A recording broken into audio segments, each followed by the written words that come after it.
નમો લોહે સૌહરિહંતાણમ નમો લોહે સૌદાનમ નમો લોહે સૌઆયર્યાણ નમો લોહે સૌજાયાણમ નમો લોહે સૌત્રિકાળવતી સાવનમ ઓમકારમિંદુ સંયુક્ત નિત્યમ ધ્યાયંતિ યોગિન કામદમોક્ષદો શ્રી ઓંકારાય નમો નમઃ મંગલમ ભગવાન મંગલમ કુટુંબી મંગલમ કુંકુંડાર્યો જૈન્દ્રમો સુમંગલમ નમઃ સમયસારાય સ્વાનુભૂત્યા ચકાસ્તે ચિત્તવાય ભવાય સર્વમાં વિભાવ નિર્ગુણિદાતા. પંચાસ્તિકાય ભગવાન કુંકુંદાચાર્ય રચિત પંચાસ્તિકાય તથા ભગવાન અમૃતચંદ્રાચાર્ય રચિત પંચાસ્તિકાયની ટીકા સમય વ્યાખ્યા એનો સ્વાધ્યાય ચાલે છે. એમાં આપણે 39મી ગાથાનો સ્વાધ્યાય કરી રહ્યા છીએ. આ ગાથાનો અન્વયાર્થ ટીકા આપણે કર્યા છે અને આ ગાથા ઉપર પૂજ્ય ગુરુદેવ કાનજી સ્વામીએ જે વિસ્તાર કર્યો છે એના કેટલાક અંશ કર્યા છે. શેષ અંશ આજે આપણે લઈએ છીએ. તે પહેલા સહેજ પુનરાવર્તન કરીએ. 39મી ગાથામાં કુંકુંદાચાર્ય ભગવાને એ વાત કરી કે સર્વ સ્થાવર જીવ સમૂહો કર્મફળને વેદે છે. 3 જીવો કાર્ય સહિત કર્મફળને વેદે છે અને જે પ્રાણોને અતિક્રમી ગયા છે એવા જીવો જ્ઞાનને વેદે છે. એટલે સિદ્ધ ભગવાન જ્ઞાનને વેદે છે. ટીકામાં અમૃતચંદ્રાચાર્ય ભગવાને એમ સમજાવ્યું કે અહીં કોણ શું ચેતે છે, એટલે કે કયા જીવને કઈ પ્રકારની ચેતના છે એ વાત અહીંયા કરવામાં આવી છે.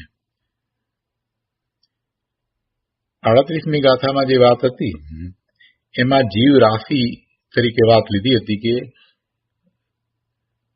અમુક જીવ રાશિ છે એ કર્મફળ ચેતનાને ભોગવે છે, એટલે કે કર્મફળ ચેતના એમને છે. બીજા પ્રકારના જીવ રાશિને કર્મફળ સહિત કર્મ ચેતના છે અને ત્રીજા પ્રકારના જીવ રાશિને જ્ઞાન ચેતના છે. એવી રીતે 38મી ગાથામાં વાત આવી હતી. અહીંયા એ કયા જીવ રાશિ છે એ વાત અહીંયા સ્પષ્ટ કરી. પહેલામાં અહીંયા એમ કહ્યું કે એ આ સ્થાવર જીવો છે કે જેમને કર્મફળ ચેતના છે. બીજામાં એમ કહ્યું કે એ 3 જીવો છે કે જેમને કર્મફળ સહિત કર્મ ચેતના છે. અને પછી ત્રીજા પ્રકારના એટલે સિદ્ધ ભગવાનને જ્ઞાન ચેતના છે. તીર્થંકર ભગવાન, કેવળી ભગવાન, એરિયન પરમેશ્વરને પણ જ્ઞાન ચેતના છે. તો આ ગાથાનો વિસ્તાર કરતા પૂજ્ય ગુરુદેવ કાનજી સ્વામીએ જે કહ્યું તેના કેટલાક અંશ આપણે કર્યા છે. હવે શેષ અંશો લઈએ. પ્રવચન પ્રસાદ ભાગ પહેલો, પાના નંબર 209. અહીંયા ચોથા પેરેગ્રાફમાં ગુરુદેવ સમજાવે છે કે અજ્ઞાની જીવ કહે છે કે આપણે આટલી બધી પ્રવૃત્તિ ન કરવી અને એવા પ્રકારનો શુભરાગ ન કરવો કે જેથી પ્રવૃત્તિ વધી જાય.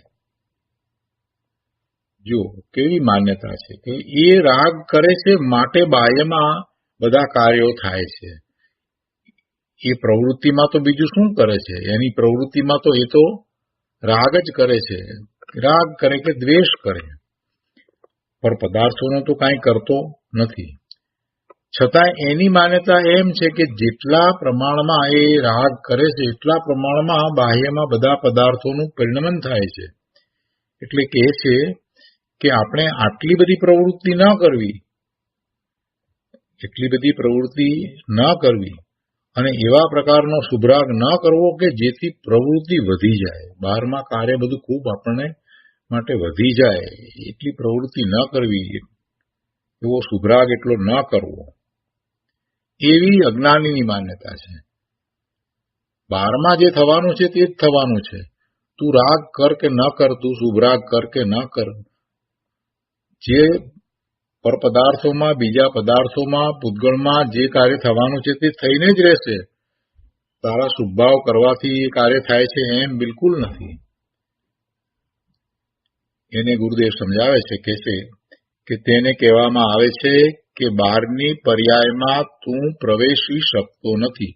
એટલે કે બહારમાં જે બીજા પદાર્થોના પરિણમન ચાલે છે અને પર્યાયો બદલાય છે, એમાં તો તારું પહોંચવું થતું નથી. એટલે તું એને બદલે, એ પર્યાયને બદલી નાખે, પલટી નાખે, એમ તો થતું નથી. એટલે બહારની પર્યાયમાં એટલે તું પ્રવેશતો જ નથી, તો પછી ત્યાંથી પાછો ફરીને નિવૃત્તિ લે એ વાત ક્યાં રહી? એને કહેવામાં આવે છે કે બહારની પર્યાયમાં તું પ્રવેશી શકતો નથી કે જ્યાંથી તું પાછો ફરી અને નિવૃત્તિ લે. એટલે તું તો તારા વિશે જ રહ્યો છો. તું વિકલ્પ કરે છે, તું શુભાશુભ ભાવે થાય છે, પણ એ બધું તો તારા ક્ષેત્રમાં રહીને થાય છે. તારા અસંખ્ય પ્રદેશી ક્ષેત્રની બહાર તો કાંઈ થતું જ નથી. તું પર પદાર્થોમાં તો પહોંચતો જ નથી, તો પછી ત્યાંથી તું પાછો ફરે ને નિવૃત્તિ લે એ વાત ક્યાં રહી? અને બહારમાં જે પરના કાર્યો થઈ રહ્યા છે એ તો એના કારણે થઈ રહ્યા છે.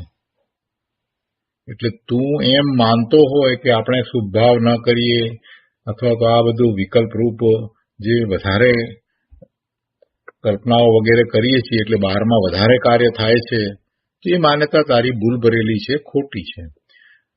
તું વિકલ્પમાં રાચી રહ્યો છો, તું શુભાશુભ ભાવે રહ્યો છો, તો તું તારા સ્વભાવ ભાવે નથી થતો, એમ તને પ્રમાદ વર્તે છે. અને આમને આમ જો પ્રમાદમાં જીવન પૂરું કરીશ તો તું તારા ત્રિકાળી શુદ્ધ સ્વરૂપની પ્રાપ્તિ ક્યારે કરીશ? તું તારા મુક્ત સ્વરૂપની પ્રાપ્તિ ક્યારે કરીશ? એટલે જે ઉપદેશ આપવામાં આવ્યો છે એ તો એ અપેક્ષાથી ઉપદેશ આપવામાં આવ્યો છે કે ભાઈ તું આ શુભાશુભ ભાવે અને બહારમાં વસ્તુના કરવાપણાના ભાવે, બહારમાં વસ્તુ સાથે એકત્વના ભાવે, એમાં ઇષ્ટ અનિષ્ટ બુદ્ધિ કરી અને એના રાગ દેશના ભાવે તું થાય છે, તો એ બધું છોડ, એ બધું તું છોડ અને એને બદલે તું તારા સ્વભાવનું લક્ષ કર, તું તારા સ્વભાવનું લક્ષ કર, એમ અહીંયા કહેવામાં આવ્યું છે. તો એના ઉપરથી કેટલાક લોકો, અજ્ઞાનીઓ, એવી વાત કરે છે કે આપણે એટલી બધી પ્રવૃત્તિ ન કરવી અને એવા પ્રકારનો શુભરાગ ન કરવો કે જેથી પ્રવૃત્તિ વધી જાય. તો એને સમજાવીને ગુરુદેવે કહ્યું કે ભાઈ બહારની પર્યાયમાં તો તું, એટલે કે બહારના પદાર્થોની પર્યાયમાં તો તું પ્રવેશી શકતો નથી કે ત્યાંથી પાછો ફરીને નિવૃત્તિ લે. એને નિવૃત્તિ શું છે એ ખબર જ નથી. નિવૃત્તિ તો પોતાના સ્વરૂપના આશ્રય જ હોય. નિવૃત્તિ લેવી છે એટલે શું? એનો જ્ઞાન દર્શનનો ઉપયોગ ક્યાંક તો જોડાય છે ને, એ બહારમાં જોડાય છે. એના બદલે એનો જ્ઞાન દર્શનનો ઉપયોગ સ્વ સાથે જોડાય તો બહારમાંથી નિવૃત્તિ થઈ. એ નિવૃત્તિની સાચી રીત છે. અહીંયા કહે છે કે પૂતગલ પરમાણુઓનું અસ્થિકાય રૂપે થવું કે ન થવું. અસ્થિકાય રૂપે એટલે કાય રૂપે થાય છે ત્યારે શું થાય છે કે પૂતગલ પરમાણુઓના સ્કંદ બને છે. એક પરમાણુ છે એ બીજા પરમાણુ સાથે જોડાય છે એટલે સ્કંદ થાય છે, એટલે એ કાય રૂપે થાય છે. તો પૂતગલ પરમાણુઓનું અસ્થિકાય રૂપે થવું કે ન થવું તે તેને આધીન છે, એટલે પૂતગલને આધીન છે, તારે આધીન નથી. એટલે પરદ્રવ્ય બીજા દ્રવ્યમાં તું કાંઈ કરે એ વાત રહેતી જ નથી. કોઈને લીધે કોઈનું અસ્તિત્વ ટકી શકે કે ફેરવી શકાય એમ બનતું નથી. કોઈનું અસ્તિત્વ કોઈ બીજાને કારણે છે એમ નથી. દરેકનું અસ્તિત્વ પોતાનું પોતાથી છે. પોતે પોતાના સ્વદ્રવ્ય ક્ષેત્ર કાળ અને ભાવથી છે. બીજા અન્યના દ્રવ્ય ક્ષેત્ર કાળ ભાવથી નથી. એટલે કોઈને લીધે કોઈનું અસ્તિત્વ ટકી રહ્યું છે એમ નથી, અને એવી જ રીતે કોઈને લીધે એમાં કંઈ ફેરફાર થઈ જાય એમ નથી. જે કાળે જે સંયોગો થવાના તે કાળે તે સંયોગો થવાના. તું ઈચ્છે એમ સંયોગો થાય છે એમ નથી. જે સંયોગો થવાના છે તે કાળે થશે.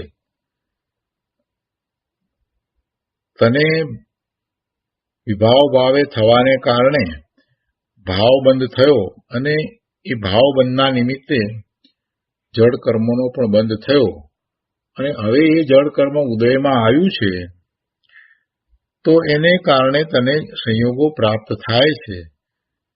તો એનો જે કાળ છે એને તું બદલી નાખે, ફેરવી નાખે, અથવા તો એ સંયોગોમાં ફેરફાર કરી શકે એમ બનતું નથી. પૂર્વે તે જે ભાવ કર્યા હતા એ ભાવને કારણે ભાવ બંધ થયો, અને ભાવ બંધના નિમિત્તે દ્રવ્ય બંધ થયો. તો હવે એ દ્રવ્ય બંધ થયો છે એનો સ્થિતિ બંધ છે. તો એની જે સ્થિતિ છે એટલો કાળ સુધી એ રહેશે. એનો ઉદય આવે છે તો એટલો કાળ સુધી એ રહેશે, અને પછી એ પરમાણુઓ છૂટા પડી જશે. એ કર્મ છે તે વિખેરાઈ જશે. એ કર્મરૂપ અવસ્થામાં રહેશે જ નહીં. કર્મ અને રજગુણો છૂટા પડી જશે. જ્યારે એ કર્મ ઉદયમાં આવ્યું છે તો એ વખતે તને એનો સંયોગ છે, પણ એ સંયોગનો જે સમય અને એનો સમયગાળો, જ્યારે એ કર્મનો ઉદય આવ્યો છે તો એ કાળ અને એ જેટલો કાળ રહેવાનું છે એ સમયનો ગાળો, એની ઉપર તારું કાંઈ ચાલતું નથી. એટલે કે જે કાળે જે સંયોગો થવાના તે કાળે તે સંયોગો થવાના. તેને લાવવા કે અટકાવવા કોઈના હાથની વાત નથી. સંયોગોને તું લાવી શકતો નથી કે તું અટકાવી પણ શકતો નથી. અને બીજી વાત સાથે લીધી ગુરુદેવે કે અને જે રાગ જે કાળે થવાનો તે રાગ તે કાળે થવાનો જ. જુઓ, અહીંયા થોડીક વાતને સમજવાની જરૂર છે. જે કાળે રાગ થવાનો તે કાળે થવાનો જ એટલે શું? કે જેમ પેલા પૂતગળ પદાર્થો છે એના પરિણામ એના કાળે જે થવાના છે તે થાય છે, તો અહીંયા તારી પર્યાયમાં રાગ થવાના કાળે રાગ થશે. જે રાગ જે કાળે થવાનો તે રાગ તે કાળે થવાનો જ. કેમ એમ બનશે? કેમ કે હજી તને પૂર્ણ શુદ્ધ દશા નથી થઈ, અને સાધક દશા છે. તો સાધક દશામાં પણ તારા જે પરિણામ થઈ રહ્યા છે એ પરિણામ સ્વતંત્રપણે થઈ રહ્યા છે. એ રાગના કે દ્વેષના પરિણામ જે થઈ રહ્યા છે તે સ્વતંત્રપણે થઈ રહ્યા છે. તારી તે સમયની એવી યોગ્યતા છે એટલે એવા પરિણામ થઈ રહ્યા છે. અને જે મિથ્યા દ્રષ્ટિ છે, જે મોક્ષ માર્ગમાં આવ્યો જ નથી, એને પણ એમ જ છે કે એના જે પરિણામ થઈ રહ્યા છે તે કાળે થઈ રહ્યા છે. એટલે એવી પર્યાય જીવની થવી, એવી જે રાગ અને દ્વેષની જે પર્યાય થવી તે કાળે થાય છે. સંયોગો ઉપર દ્રષ્ટિ જતા એવી પર્યાય થાય છે. મિથ્યા દ્રષ્ટિને થાય છે અને સમ્યક દ્રષ્ટિને પણ એવા રાગના પરિણામ થાય છે. એટલે રાગ જે કાળે થવાનો તે રાગ તે કાળે થવાનો જ. તો સમ્યક દ્રષ્ટિ અને મિથ્યા દ્રષ્ટિમાં ફેર શું રહ્યો? ફેર એટલો રહ્યો કે એ રાગના પરિણામ જે થયા છે એ પરિણામને સમ્યક દ્રષ્ટિ પોતાના પરિણામ તરીકે શ્રદ્ધતો નથી, એને પોતાના પરિણામ તરીકે જાણતો નથી. એ પરિણામ પોતાના પુરુષાર્થની નબળાઈને કારણે થયા છે અને એ પરિણામ વખતે એને પોતાથી જુદા એ જાણે છે. જે સમયે રાગના પરિણામ થયા કે દ્વેષના પરિણામ થયા છે તો એ વખતે એને એ પરિણામનું જ્ઞાન થાય જ છે. એ જ વખતે એનું જ્ઞાન થાય છે. એ ક્રોધના ભાવે થયો, માનના ભાવે થયો, લોભના ભાવે થયો કે માયાના ભાવે થયો કે નવ પ્રકારના નવ કષાયના ભાવે થયો, તો એ જ સમયે એને એનું જ્ઞાન થાય છે. એનું જ્ઞાન હોય જ, જ્ઞાન એને જાણે જ છે.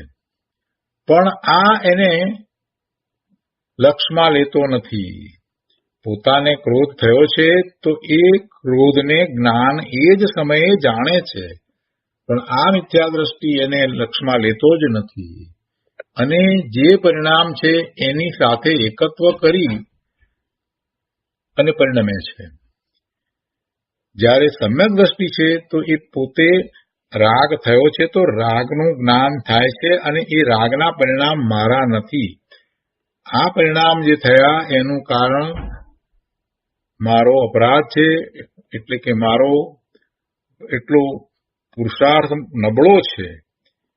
સાચો પુરુષાર્થ ખબર છે છતાંય મારા પુરુષાર્થની આટલી આ નબળાઈ છે એટલે આવા રાગના પરિણામ થયા. એમ એ સમ્યક દ્રષ્ટિ એને જાણે છે એટલે એને પોતાથી જુદા જાણે છે અને એ રાગ જે છે એ મારા છે, એ મને લાભદાયી છે, એવી બુદ્ધિ, એવી મિથ્યા બુદ્ધિ સમ્યક દ્રષ્ટિ જ્ઞાનીને હોતી નથી.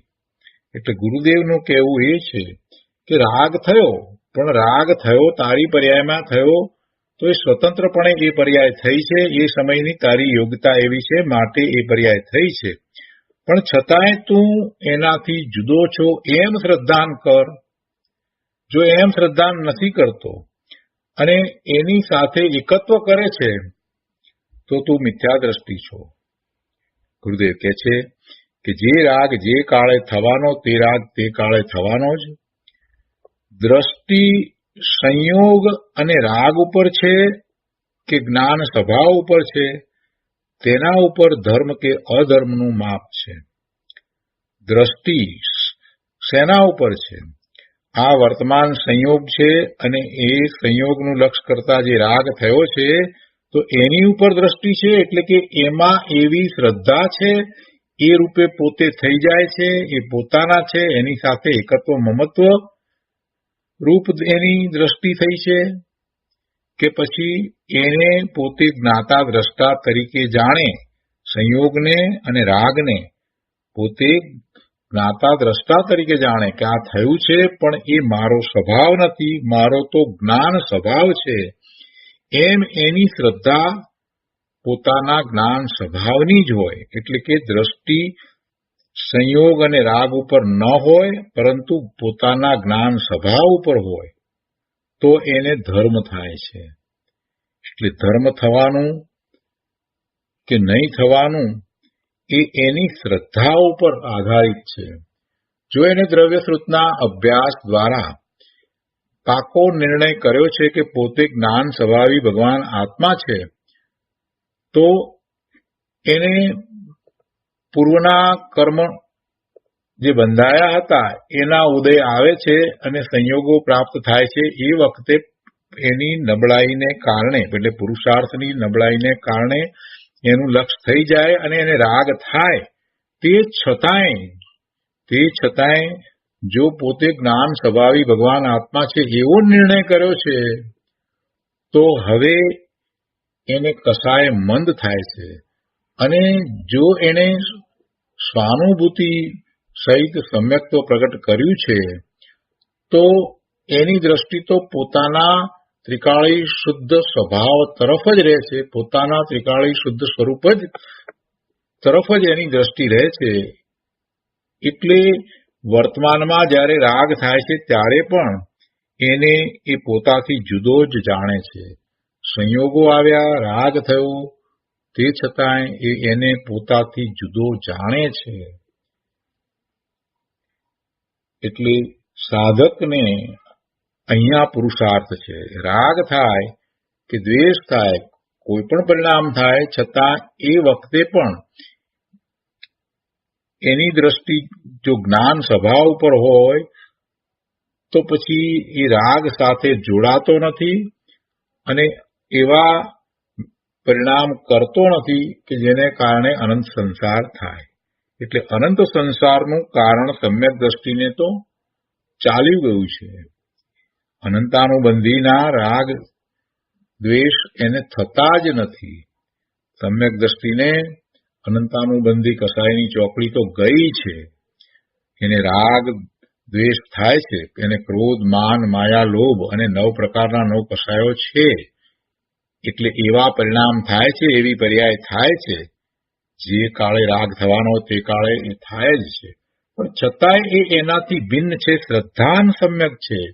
કેવું શ્રદ્ધાન છે? તો પોતાના વિશેનું જે શ્રદ્ધાન છે તે સમ્યક છે. પોતે ભગવાન આત્મા છે, ત્રિકાળ શુદ્ધ છે.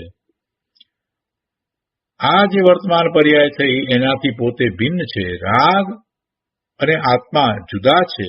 રાગ અને પોતે જુદા છે. એમ એને સતત ભેદ જ્ઞાન વર્તે છે.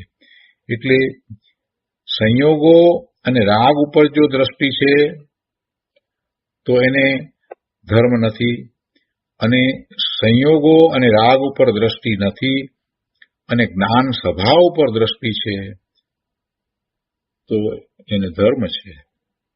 એટલે ગુરુદેવ કહે છે કે દ્રષ્ટિ સંયોગ અને રાગ ઉપર છે કે જ્ઞાન સ્વભાવ ઉપર છે, તેના ઉપર ધર્મ કે અધર્મનું માપ છે. જો સ્વભાવ ઉપર દ્રષ્ટિ કરી જ્ઞાન કરે તો ધર્મી છે, અને સંયોગો તથા રાગ ઉપર જેની દ્રષ્ટિ છે તે અધર્મી છે. બહુ સરસ વાત અહીંયા ગુરુદેવે સમજાવી છે. અહીંયા જીવને કઈ રીતે પુરુષાર્થ કરવાનો છે એ વાત કરી દીધી છે.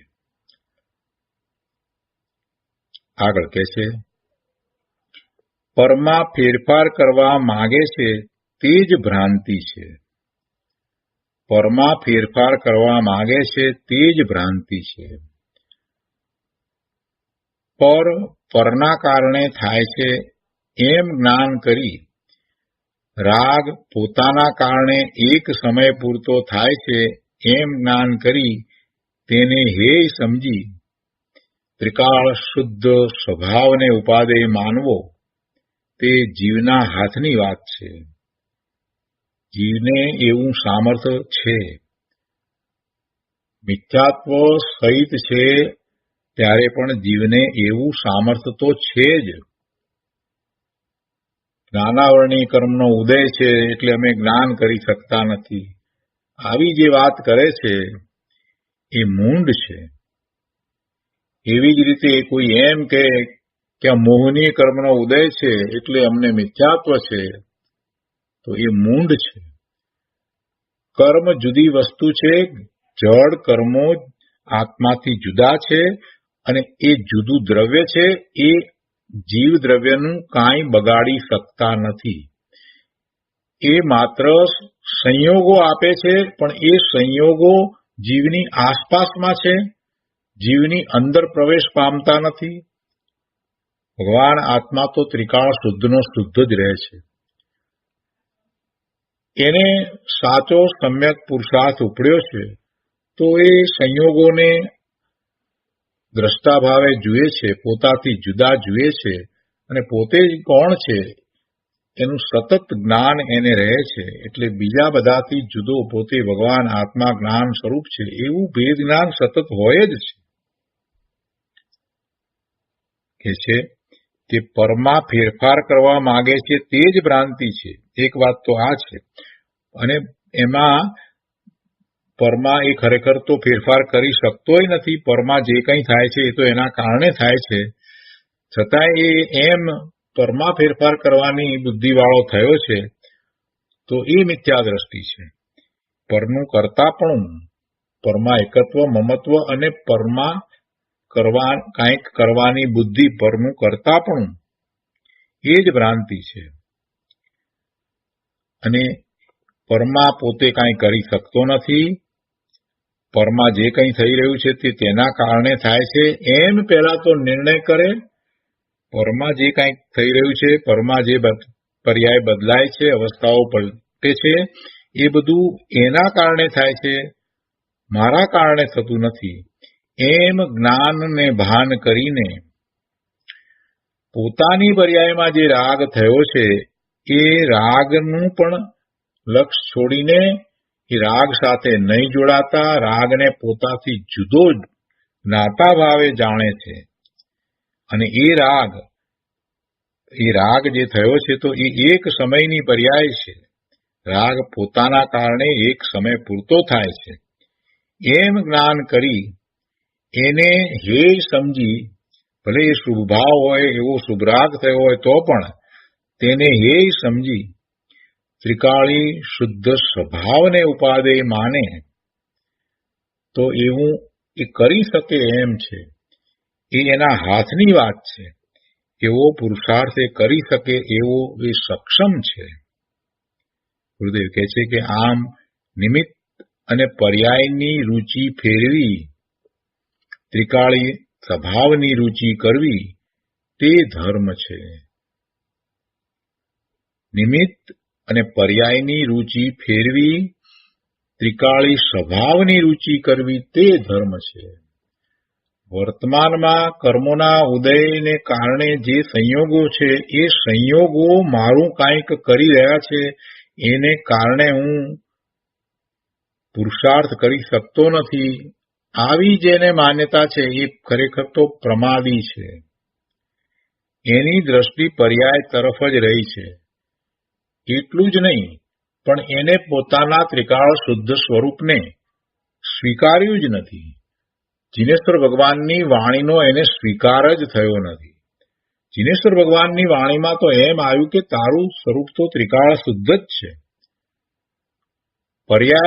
પર્યાયમાં જે મલિનતા છે એ ક્ષણિક છે અને એ મલિનતા તો ચાલી જાય છે. દરેક સમયે એ અવસ્થા તો પલટ્યા કરે છે. તો તું પર્યાયનું લક્ષ કરીશ કે તારા ત્રિકાળી શુદ્ધ સ્વભાવનું લક્ષ કરીશ? પણ મોટાભાગના જીવો આ વાતને સમજતા નથી અને પર્યાયનું જ લક્ષ કરે છે. અમને તો આ કર્મના ઉદય વર્તે છે માટે અમે આમ કરી શકતા નથી, એવી વાત કરે છે. એ બધા મૂંડ મિથ્યા દ્રષ્ટિ અજ્ઞાની પ્રમાદી છે. કેમ કે જેમણે સમ્યક્ત્વ પ્રગટ કર્યું એમને પૂર્વે મૌનીય કર્મનો ઉદય હતો, દર્શન મૌનીયનો ઉદય હતો, ચારિત્ર મૌનીયનો પણ ઉદય હતો. અને એવી દશા હતી છતાંય એમણે સમ્યક્ત્વ પ્રગટ કર્યું. તો સમ્યક્ત્વની પર્યાય તો જીવને વિશે પોતાના વિશે થઈ અને પોતાને વિશે એવી સમ્યક્ત્વની પર્યાય થઈ તો સામે દર્શન મૌનીય કર્મ છે એનો ઉપશમ ક્ષયોપશમ કે ક્ષય થયો. એટલે જીવ પોતે પોતાના પરિણામ કરવા માટે સ્વતંત્ર છે.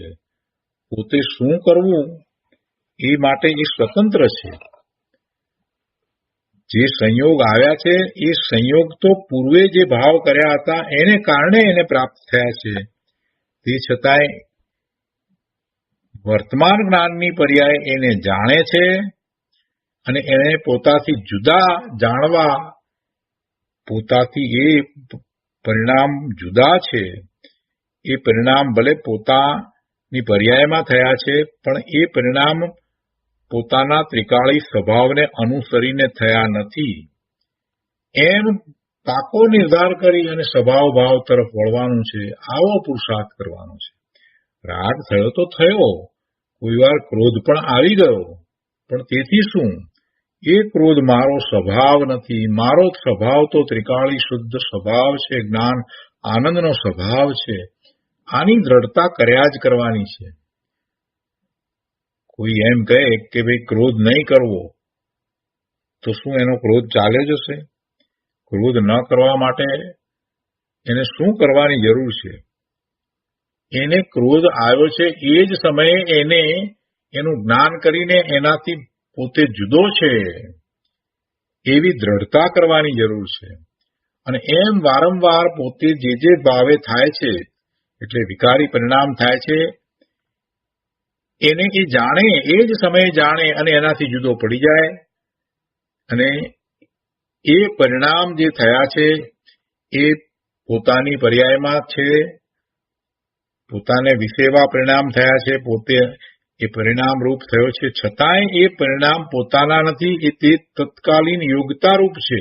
એ સમયની યોગ્યતા એવી હતી માટે એવા પરિણામ થયા છે. એમ કરી અને એની લાળને લંબાવે નહીં અને એ ત્યાંથી પાછો ફરે, પ્રતિક્રમણ કરે કે આવા પરિણામ મને ન હોય, હું ભગવાનના જ્ઞાનમાં સિદ્ધ સમાન દેખાયો છું, તો આવા પરિણામ મને ન હોય, એમ જાગૃતિ રાખે અને પોતે જ્ઞાન સ્વભાવી ભગવાન આત્મા છે એમ સ્વભાવ તરફ વળે તો ધર્મ થાય. એટલે ગુરુદેવ કહે છે કે ભાઈ, નિમિત્ત અને પર્યાયની રૂચિ ફેરવી, ત્રિકાળી સ્વભાવની રૂચિ કરવી તે ધર્મ છે. બહુ સરસ વાત છે. શાંતિથી આ પુરુષાર્થને સમજવાની જરૂર છે. તો આ રીતે અહીંયા 39મી ગાથાનો વિસ્તાર પૂરો થાય છે. હવે ઉપયોગ ગુણની વ્યાખ્યા કરે છે. ગુરુદેવ કહે છે કે ઉપયોગ તે જ્ઞાન ગુણની પર્યાય છે, છતાં ચેતનનું સામર્થ્ય બતાવવા તેને ગુણ કયો છે. ઉપયોગ શું છે? ચૈતન્ય અનુવિધાયી પરિણામ તે ઉપયોગ છે. ચૈતન્યને અનુસરીને થતા પરિણામ એટલે એ પરિણામ છે, એટલે એ પર્યાય છે. જ્ઞાન દર્શનના ઉપયોગ જ્યારે કહીએ છીએ તો એ જ્ઞાન ગુણ છે અને દર્શન ગુણ છે અને એની પર્યાય છે. હા, ઉપયોગ છે એ જ્ઞાન ઉપયોગ અને દર્શન ઉપયોગ. તો એ જ્ઞાન ઉપયોગ છે એ જ્ઞાન ગુણની પર્યાય છે, દર્શન ઉપયોગ છે તે દર્શન ગુણની પર્યાય છે. એટલે એ પર્યાય છે. તો પોતે ચૈતન્ય મહાપ્રભુ છે અને એને ચેતના છે, તો એ જ્ઞાન દર્શન રૂપ ચેતના છે અને એ ચેતનાને અનુસરીને એટલે કે એના જ્ઞાન અને દર્શનને અનુસરીને થતા જે પરિણામ છે એ ઉપયોગ છે. એટલે એ પર્યાય હોવા છતાં ચેતનનું સામર્થ્ય બતાવવા એ ઉપયોગને અહીંયા ગુણ કયો છે. ચેતનના 12 ભેદો તથા તેનું સામર્થ્ય કેટલું છે તે બતાવશે. તો આપણે 40મી ગાથા લઈએ છીએ. કુંતાચાર્ય ભગવાનની ગાથા 40, 50 ટીકામાં ગાથા 40. ઉવગો ખલુ દુહ્યો નાણેન દંશણેન સંયુક્તો જીવસ્વ સર્વકાલમ અણબુદમ વિયાણીહી. સંસ્કૃતમાં ગાથા છે. ઉપયોગ ખલુ દ્વિવિધો જ્ઞાનેન ચ દર્શનેન સંયુક્ત જીવસ્ય સર્વકાલમ અનન્યભૂતમ વિજાની. ગુજરાતીમાં ગાથા છે જ્ઞાન ને દર્શન સહિત ઉપયોગ યુગલ પ્રકારનો જીવ દ્રવ્યને તે સર્વકાળ અનન્ય રૂપે જાણવું. જ્ઞાન અને દર્શન સહિત ઉપયોગ 2 પ્રકારનો છે અને જીવ દ્રવ્યને તે સર્વકાળે હંમેશા હોય છે, એટલે કે અનન્ય રૂપે જાણવો. એ એનાથી જુદો નથી, જીવથી ઉપયોગ જુદો નથી. તો અન્વયાર્થમાં અહીંયા કહે છે કે જ્ઞાનેન ચ દર્શન સંયુક્ત, એટલે જ્ઞાનથી અને દર્શનથી સંયુક્ત એવો ખલુ દ્વિવિધ ઉપયોગ, ખરેખર 2 પ્રકારનો ઉપયોગ. જીવસ્ય સર્વકાલમ અનન્યભૂતમ વિજાની, જીવને સર્વકાળ અનન્યપણે જાણો. શું કહે છે? જ્ઞાનથી અને દર્શનથી સંયુક્ત એવો ખરેખર 2 પ્રકારનો ઉપયોગ જીવને સર્વકાળ અનન્યપણે જાણો. અન્યપણે નહીં એટલે અનન્યપણે જાણો. ટીકામાં અમૃતચંદ્રાચાર્ય ભગવાન કહે છે કે આત્માનો ચૈતન્ય અનુવિધાયી પરિણામ તે ઉપયોગ છે. ચૈતન્ય અનુવિધાયી અર્થાત ચૈતન્યને અનુસરનારો પરિણામ તે ઉપયોગ છે. આત્માનો ચૈતન્ય અનુવિધાયી ચૈતન્યને અનુસરનાર પરિણામ એને ઉપયોગ કહેવાય છે. તે પણ બે પ્રકારનો છે, જ્ઞાન ઉપયોગ અને દર્શન ઉપયોગ. ત્યાં વિશેષને ગ્રહનારું જ્ઞાન છે અને સામાન્યને ગ્રહનારું દર્શન છે. વિશેષને ગ્રહનાર જ્ઞાન અને સામાન્યને ગ્રહનાર દર્શન છે.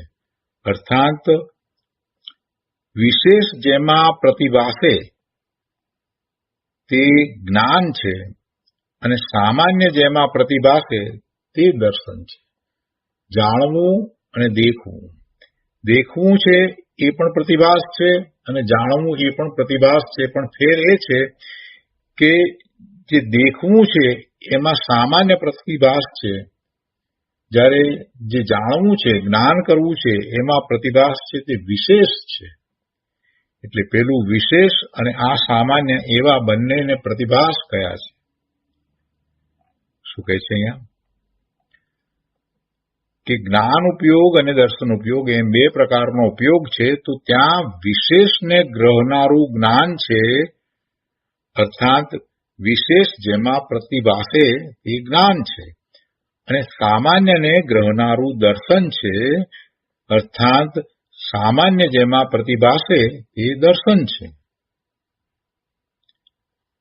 આગળ કહે છે વળી ઉપયોગ સર્વદા જીવથી અપૃથકભૂત જ છે, કારણ કે એક અસ્તિત્વથી રચાયેલ છે. ફૂટનોટમાં થોડી સ્પષ્ટતા આપી છે અપૃથકભૂત માટે. અપૃથકભૂત એટલે અભિન્ન. અપૃથકભૂત એટલે અભિન્ન, જુદો નહીં, ભિન્ન નહીં.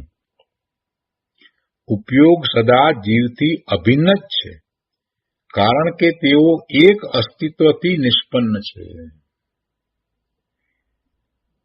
ઉપયોગ જીવથી સદાય અભિન્ન છે, જીવથી ક્યારેય જુદો નથી. શા માટે? કેમ કે જીવ દ્રવ્ય તો ગુણોનો સમૂહ છે, અને એમાં જ્ઞાન દર્શન એવા ગુણો છે, એ જ જીવનું સ્વરૂપ છે. અને એ જ્ઞાનનો ઉપયોગ અને દર્શનનો ઉપયોગ છે.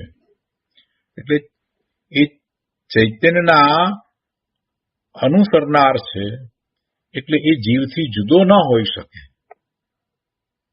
એનું અસ્તિત્વ, ઉપયોગનું અસ્તિત્વ અને જીવનું અસ્તિત્વ જુદું હોઈ શકે જ નહીં. કેમ કે જીવનું અસ્તિત્વ એ જ્ઞાન દર્શન આદિ અનંત ગુણ સહિત છે, તો પછી એ જ્ઞાન દર્શનનો ઉપયોગ એ જીવથી જુદો ન જ હોય, એનું અસ્તિત્વ જીવથી જુદું હોય જ નહીં. એટલે એ બંને એક જ અસ્તિત્વથી નિષ્પન્ન છે. શું? ઉપયોગ અને જીવ બંને એક અસ્તિત્વથી નિષ્પન્ન છે. એટલે ઉપયોગ જીવથી અભિન્ન છે. શું કહે છે કે વળી ઉપયોગ સર્વદા જીવથી અપૃથકભૂત જ છે, કારણ કે એક અસ્તિત્વથી રચાયેલ છે. તો આ ગાથા ઉપર પૂજ્ય ગુરુદેવ કાંજી સ્વામીએ જે વિસ્તાર કર્યો છે તે આપણે લઈએ. પ્રવચન પ્રસાદ ભાગ પહેલો, પાના નંબર 210. વીર સંવત 2478 ફાગણ સુદ આઠમ મંગળવારના દિવસનું આ પ્રવચન છે. એમાં ગુરુદેવ સમજાવે છે કે ખરેખર ચેતનાના બે પ્રકારના પરિણામ છે. ચેતનાના બે પ્રકારના પરિણામ છે, એટલે કે જ્ઞાન ઉપયોગ અને દર્શન ઉપયોગ. પ્રથમ જ્ઞાનને વેદવાની વાત આવી હતી. અહીં જ્ઞાનના પરિણમનની વાત કરે છે. પહેલા જ્ઞાનને વેદવાની વાત આવી હતી, એટલે જ્ઞાન સ્વરૂપ ભગવાન આત્મા પોતે છે એની વાત પહેલા આવી. જ્ઞાનને વેદવાની વાત આવી એટલે પોતે જ્ઞાન સ્વરૂપ ભગવાન આત્મા છે અને અંદરમાં તો એવું જ પરિણમન ચાલી રહ્યું છે. દરેક સમયે એ ભગવાન આત્મા જ્ઞાન સ્વભાવે જ પરિણમી રહ્યો છે. વર્તમાન જ્ઞાનની પર્યાય એનું લક્ષ નથી કરતી અને પરનું લક્ષ કરે છે એ વાત જુદી છે, પણ એનું જ્ઞાન સ્વરૂપ તો એવું જ છે. અને એવા પોતાના જ્ઞાન સ્વરૂપને વેદવાની વાત પહેલા આવી હતી. હવે અહીં જ્ઞાનના પરિણમનની વાત કરે છે. તો કહે છે કે બે પ્રકારે ઉપયોગ, દર્શન ઉપયોગ અને જ્ઞાન ઉપયોગ. આત્મામાં ચેતનારૂપી પરિણામ આત્માથી થાય છે. આ દર્શન ઉપયોગ અને જ્ઞાન ઉપયોગ તો એ આત્માના પરિણામ છે. તો એ આત્મામાં ચેતનારૂપી પરિણામ છે, એ આત્માથી પોતાથી થાય છે. એ ઇન્દ્રિય, મન, વાણી કે પુસ્તકથી થતા નથી. ચેતનારૂપી પરિણામ, ચેતનારૂપી પરિણામ અહીંયા એમ લીધું છે. એટલે અહીંયા તો ચેતનાની વાત ચાલે છે ને એમાં જ્ઞાન, દર્શન, ચેતના આવી જાય છે. અને એની ચેતના કયા પ્રકારે છે, કયા જીવરાશિની ચેતના કયા પ્રકારે છે એ આપણે 38મી અને 39મી ગાથામાં સમજ્યા છીએ. તો એ ચેતના અને એ ચેતનાના પરિણામ એટલે ચૈતન્ય અનુવિધાયી પરિણામ જેને આપણે ઉપયોગ કહીએ છીએ, તો એ બે પ્રકારે છે, જ્ઞાન ઉપયોગ અને દર્શન ઉપયોગ. તો એ આત્માના પરિણામ છે. એ ઇન્દ્રિયથી થતા નથી, મનથી થતા નથી, વાણીથી થતા નથી કે પુસ્તકથી થતા નથી. શાસ્ત્ર, વાણી વગેરે પૂતગલાસ્તિકાય છે. એવી જ રીતે આ ઇન્દ્રિય, મન, વાણી એ બધું પણ જડ છે, કઈ ચેતન નથી. એ પણ પૂતગલના સ્કંદ છે. ઉપયોગરૂપ પરિણામ જીવાસ્તિકાયમાં થાય છે, જળમાં થતા નથી. જ્ઞાન થાય છે એ કઈ જળમાં થતું નથી. જ્ઞાન શરીરમાં થતું નથી. જ્ઞાન કોને થાય છે? જ્ઞાન જીવને થાય છે. અને જ્ઞાન થાય છે તો એ કઈ ઇન્દ્રિયો દ્વારા જ્ઞાન થાય છે એમ નથી. ઇન્દ્રિય તો જડ છે. આ જડ ઇન્દ્રિયોથી કઈ જ્ઞાન થાય છે એમ નથી. જ્ઞાન તો આત્માનો સ્વભાવ છે. એટલે એ જ્ઞાન થાય છે તો એ ક્યાં થાય છે? એ શરીરને વિશે થતું નથી કે શરીરથી થતું નથી. એવી જ રીતે વાણી, મન, પુસ્તક આ બધું એનાથી જ્ઞાન થતું નથી, એને વિશે થતું નથી. કેમ કે એનું જ્ઞાન કરવાનો સ્વભાવ જ નથી. ઇન્દ્રિયોનો કઈ જ્ઞાન કરવાનો સ્વભાવ નથી. ઇન્દ્રિયો તો જડ છે. જડ ક્યાંથી જ્ઞાન કરે? 6 પ્રકારના દ્રવ્ય ભગવાને કયા, એમાં એક જીવ દ્રવ્ય જ એવું છે કે જે જ્ઞાન સ્વભાવી છે, એ જ્ઞાન કરી શકે છે. બાકી બીજા 5 દ્રવ્યો કઈ જ્ઞાન કરતા નથી. શાસ્ત્ર, વાણી વગેરે પૂતગલાસ્તિકાય છે. એ કઈ જ્ઞાન કરતા નથી, એને લીધે જ્ઞાન થતું નથી. ઉપયોગરૂપ પરિણામ જીવાસ્તિકાયમાં થાય છે. જ્ઞાન દર્શનના ઉપયોગની વાત કરી. એ ચૈતન્યને અનુસરીને થતા પરિણામ છે. તો એવા પરિણામ જીવને વિશે થાય છે. એટલે કે છે કે ઉપયોગરૂપ પરિણામ જીવાસ્તિકાયમાં થાય છે. પોતાના જ્ઞાનનો વ્યાપાર અસંખ્ય પ્રદેશમાં પોતાના કારણે પોતાની સત્તાથી થાય છે. છતાં વાણી અને શાસ્ત્રથી જ્ઞાન માનવું તે માન્યતા બે પદાર્થની એકત્વ બુદ્ધિ બતાવે છે. વાણીથી કે શાસ્ત્રથી જ્ઞાન થાય છે એવું વ્યવહાર નયથી કહેવામાં આવે કેમ કે જ્યારે એને જ્ઞાન થયું છે તો એ વખતે શું નિમિત્ત હતું એ નિમિત્તનું જ્ઞાન કરાવવા માટે એમ કહેવામાં આવે, પરંતુ વાસ્તવમાં એનાથી જ્ઞાન થતું નથી. જો એમ માનવામાં આવે કે વાણીથી કે શાસ્ત્રથી જ્ઞાન થયું તો પછી શું થશે? તો બે પદાર્થની એકત્વ બુદ્ધિ એમાં તો સમાઈ ગઈ. એટલે બે પદાર્થને વિશે તમે એકત્વ માન્યું. વાણી અને જીવ એને એક માન્યા, શાસ્ત્ર અને જીવ એને એક માન્યા. કેમ કે જ્ઞાન જીવને થયું અને શાસ્ત્રથી જ્ઞાન થયું, એટલે શાસ્ત્ર ત્યાં પહોંચ્યું, જીવમાં પહોંચ્યું અને એને જીવને જ્ઞાન કરાવ્યું. જીવની જ્ઞાનની પર્યાય બદલાઈ, શાસ્ત્રથી જીવની જ્ઞાનની પર્યાય બદલાઈ, અથવા તો વાણીથી જીવની જ્ઞાનની પર્યાય બદલાઈ. એટલે જીવના પરિણામ આ વાણીએ કર્યા અથવા તો શાસ્ત્રએ કર્યા. તો જો વાણી અથવા શાસ્ત્ર જીવ સુધી પહોંચે તો પછી એ જીવ રૂપે થઈ જાય. જીવની વાણી સાથે અથવા તો જીવની શાસ્ત્ર સાથે એ તો એકતા થઈ ગઈ. પણ એમ તો થતું નથી, એમ તો બનતું નથી. વાણી અને શાસ્ત્ર સદાય જીવથી જુદા છે ને જુદા જ રહે છે. એ જળ છે તો જળ છે અને જીવ ચેતન છે તો ચેતન છે. એટલે બે પદાર્થની એકત્વ બુદ્ધિ ન થાય એનું ધ્યાન રાખવું. આ વાણી દ્વારા જ્ઞાન થાય એમ નિમિત્તના કથન હોય તો એને નિમિત્તના કથન જ સમજવા. એને એમ ન લઈ લેવું કે વાણીથી જ્ઞાન થાય છે, ભગવાનની વાણીથી જ્ઞાન થાય છે એમ ન લેવું. જો આ વાણીની વાત આવી છે તો એક વાત અહીંયા લઈએ છીએ.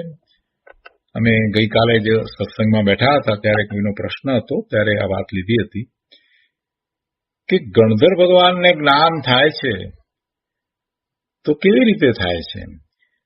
એટલે કે ભગવાનની દેશના તો હોય છે ને. કેમ કે સંપ્રદાયમાં એવો મત પ્રવર્તે છે કે ભગવાન દેશના આપે છે અને પછી મહાવીર સ્વામી ભગવાને ગૌતમ સ્વામીને સંબોધીને એવી દેશના આપી, હે ગૌતમ એમ કરીને. આવી બધી વાત જે સંપ્રદાયમાં ચાલી રહી છે તો એ વાત બરાબર નથી. કેમ કે ભગવાન તો પોતાના સ્વરૂપને વિશે સ્થિર થયા છે, તો એમને કોઈના પ્રત્યે લક્ષ જાય અને એને જ્ઞાન થાય એવા વિકલ્પ હોય નહીં. એટલે કોઈને સંબોધીને કંઈ કહે એમ હોતું નથી. દેશના એ કંઈ શબ્દરૂપે હોતી નથી. કેમ કે ત્યાં સમોસરણમાં બેઠેલા બધા જીવો પોતે જ્ઞાન ક્રિયા કરે છે, તો પોતાની જ્ઞાન ક્રિયા થાય છે અને પોતાની યોગ્યતા અનુસાર જ્ઞાન ક્રિયા થાય છે. એમાં આ દિવ્ય ધ્વનિ છે તે નિમિત્ત કારણ છે. દિવ્ય ધ્વનિ છે તે જ્ઞાનનો પ્રચંડ સ્તોત્ર છે અને એ એવો જ્ઞાનનો સ્તોત્ર છે કે જેને કારણે જીવોને જે અજ્ઞાનને કારણે જે આકુળતા વ્યાકુળતા થતી હતી એ બધી શમી જાય છે. એ દિવ્ય ધ્વનિ, એ ધ્વનિ એવો જ્ઞાનનો સ્તોત્ર છે, એ એવા વેવ્સ છે કે જેને કારણે જીવને પોતાને આકુળતા વ્યાકુળતા જે થઈ રહી છે એ અજ્ઞાનને કારણે થઈ રહી છે. કોઈક વસ્તુ નથી સમજાતી માટે થઈ રહી છે, ઊંધી માન્યતા છે માટે થઈ રહી છે. એમ અનેક પ્રકારે જીવને આકુળતા વ્યાકુળતા છે અને આત્મપ્રદેશોનું કંપન છે. તો એ સમોસરણમાં જ્યારે બેસે છે તો આ જ્ઞાનના ધોધરૂપી દિવ્ય ધ્વનિ એવા જે વેવ્સ આવે છે તો એથી બધાની એ આકુળતા વ્યાકુળતા બધી શાંત પડી જાય છે. બધા જીવોના આત્મપ્રદેશના કંપન છે તે મંદ પડી જાય છે. એટલે બધાને પોતપોતાની રીતે સમાધાન પ્રાપ્ત થઈ જાય છે, શાંતિનો અનુભવ થાય છે. આ એક વાત. અને બીજી વાત કે જીવોનો પોતાનો જ્ઞાન સ્વભાવ છે. એટલે પોતાની તે સમયની જેવી યોગ્યતા છે એ પ્રમાણે એક પોતે જ્ઞાનની પ્રાપ્તિ કરે છે. એટલે ગણધર ભગવાનને આ 12 અંગનું જ્ઞાન, 11 અંગ અને 12મા અંગનું 14 પૂર્વ સહિતનું જ્ઞાન જે થાય છે તો એ વાણીમાંથી થાય છે એમ નથી, પણ ગણધર ભગવાનને પોતાને જ એવો ઉઘાડ છે, એવો ક્ષયોપશમ છે, અને બાકી જે કાંઈ સંશય રહ્યા હતા અને એને કારણે જે આત્મપ્રદેશોનું કંપન હતું, એવી જે દશા હતી એ હવે ચાલી જાય છે. એટલે પૂર્ણ જ્ઞાનની દશા, એટલે 12 અંગનું જ્ઞાન એમને થઈ જાય છે. જે સમાધાનો પ્રાપ્ત કરવાના હતા એ સમાધાનો આ દિવ્ય ધ્વનિના નિમિત્તે એમને પ્રાપ્ત થાય છે. કાંઈ 12 અંગનું જ્ઞાન, 11 અંગ અને 14 પૂર્વનું જ્ઞાન એ કોઈ ભણાવે અને કોઈને થઈ જાય એમ થતું નથી. કેટલાકને એમ છે કે ભગવાનની વાણી રોજ આવે એટલે કેટલાય બધા દિવસ સુધી પછી એ વાણી સાંભળે એટલે પછી કે ગણધર ભગવાનને એમાંથી ધીરે ધીરે કરતા જ્ઞાન થતું હશે. ના, એમ નથી. ગણધર ભગવાનનો એવો ક્ષયોપશમ છે, એમનો એવો ક્ષયોપશમ છે એટલે એમને એ જ્ઞાન થાય છે. ત્યાં બિરાજમાન એવા બીજા આચાર્ય ભગવાન, ઉપાધ્યાય ભગવાન, મુનિરાજ, એ બધાને પણ એમ જ એવો પોતાના જ્ઞાનનો ઉઘાડ છે, એવો ક્ષયોપશમ છે, એટલે એમને પણ એમના સમાધાનો પ્રાપ્ત થાય છે અને એમને પણ જ્ઞાન થાય છે. એટલે જ્ઞાન ક્રિયા જે થાય છે એ તો જીવની પોતાની ક્રિયા થાય છે, અને જ્યારે પૂર્ણ જ્ઞાન થાય તો પછી સામે નિમિત્ત પણ એવું જ હોય. એટલે ભગવાનને સર્વજ્ઞતા પ્રગટ થઈ છે, પૂર્ણ જ્ઞાન થયું છે, તો જ અહીંયા બીજાને કેવળ જ્ઞાન થઈ શકે. પોતે સર્વજ્ઞ થયા છે તો એમની નિશ્રામાં બીજા જીવોને કેવળ જ્ઞાન થાય. એટલે જે કેવળ જ્ઞાન પ્રગટ કરે છે એને નિમિત્ત તરીકે કેવળી ભગવાન જ હોય. કેવળી ભગવાનની નિશ્રામાં જ કેવળ જ્ઞાન થઈ શકે. પણ જ્ઞાન થાય છે તો પોતાનું પોતાથી પોતાનો જ્ઞાન સ્વભાવ છે અને એનો પૂર્ણ ઉઘાડ થઈ જાય છે. એમ આખો જ્ઞાનનો વ્યાપાર છે, અને એ પોતાના અસંખ્ય પ્રદેશમાં થાય છે. અહીંયા કહે છે કે ઉપયોગ રૂપ પરિણામ જીવાસ્તિકાયમાં થાય છે. પોતાના જ્ઞાનનો વ્યાપાર અસંખ્ય પ્રદેશમાં પોતાના કારણે પોતાની સત્તાથી થાય છે.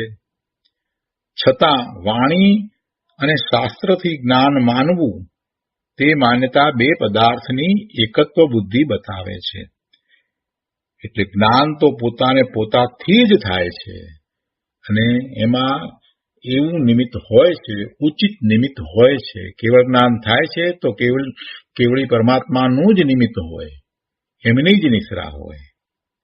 સમ્યક દર્શન થાય છે તો સામે એવા જીવનું જ નિમિત્ત હોય, એટલે કે એવા દેવ, ગુરુ, શાસ્ત્રના જ નિમિત્ત હોય.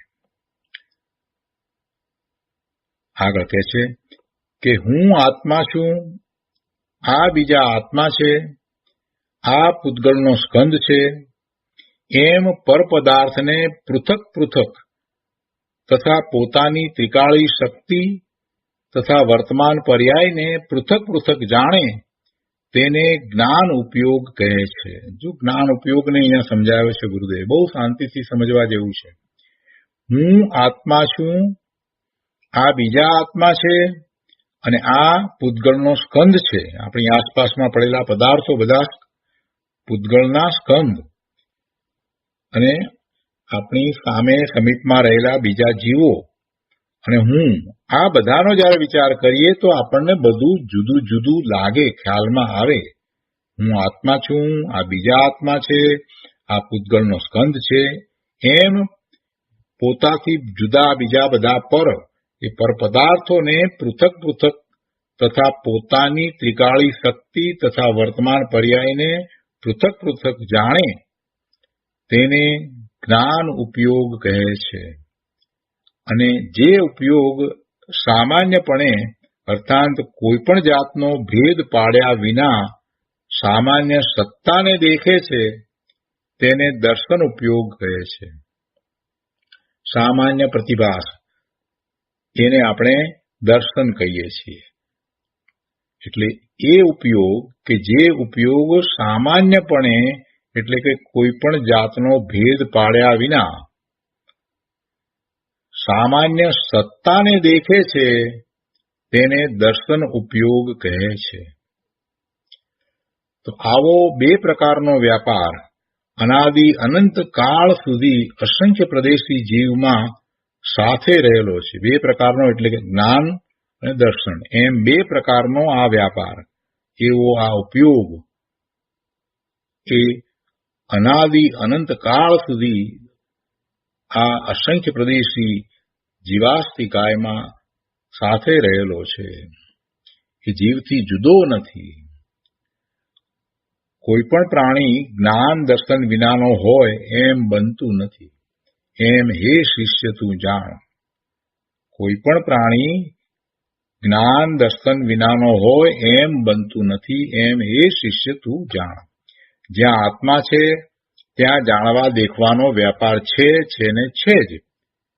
પછી એના ઉઘાડ ઓછા કે વધતા હોય એ વાત જુદી છે, પરંતુ જ્યાં આત્મા છે ત્યાં ચેતના છે, અને એ ચેતનાને અનુસરીને થતા પરિણામ, એ ઉપયોગ, એ જ્ઞાન દર્શનના ઉપયોગ, એ દ્વારા જાણવા દેખવાનો વ્યાપાર થાય છે. તો એવો વ્યાપાર જીવને હોય જ છે. જ્યાં આત્મા છે ત્યાં જાણવા દેખવાનો વ્યાપાર છે, અને જ્યાં જાણવા દેખવાનો વ્યાપાર છે ત્યાં આત્મા છે, એમ તું જાણ. બહુ સરસ વાત કરી છે.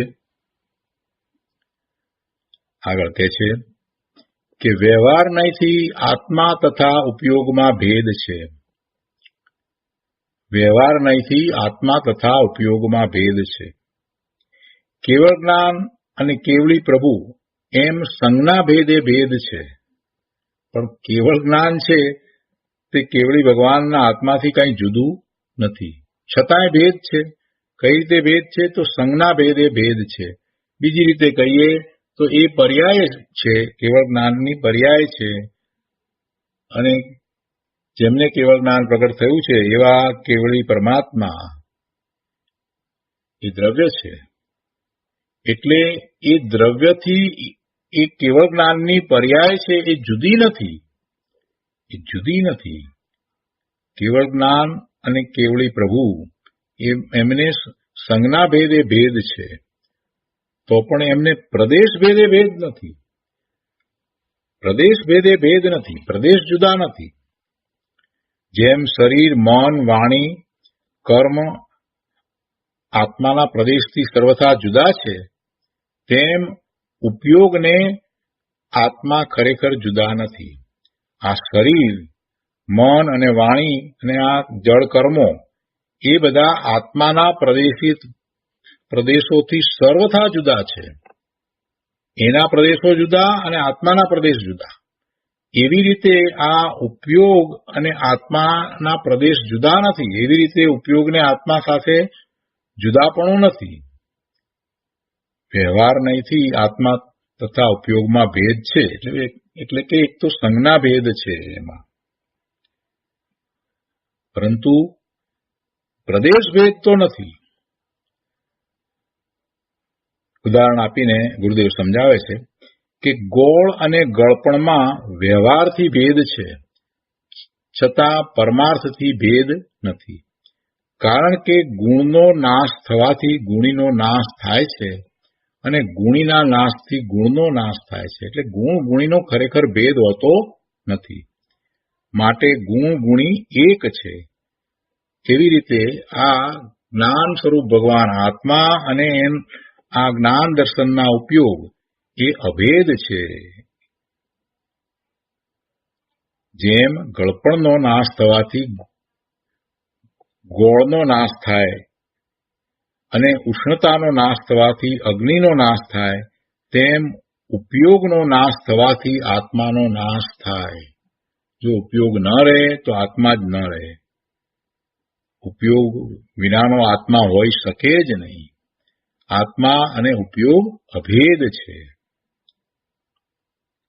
ગુરુદેવ કહે છે કે બૈરા, છોકરા, કર્મ, પૈસા આદિનો નાશ થવાથી આ આત્માનો નાશ થતો નથી. આ આત્મા નાશ પામતો નથી. કેમ કે એ પેલા જુદા છે, તદ્દન ભિન્ન છે. પણ જ્ઞાનનો નાશ થવાથી આત્માનો નાશ થઈ જાય. કેમ કે જ્ઞાન આત્માથી જુદું નથી. માટે જ્ઞાન આત્માથી જુદું નથી તો જ્ઞાન દર્શનના ઉપયોગ પણ આત્માથી જુદા નથી. માટે બંનેને એકતા છે, એટલે કે ઉપયોગને તથા આત્માને એકતા છે એમ કહે છે. તો આ રીતે આ 40મી ગાથાનો વિસ્તાર પૂરો થયો. આજનો સ્વાધ્યાય અહીંયા સુધી રાખીએ છીએ. હવે સુખધામ બોલીએ. સુખધામ અનંત સુસંત ચરી દિન રાત રહે તદ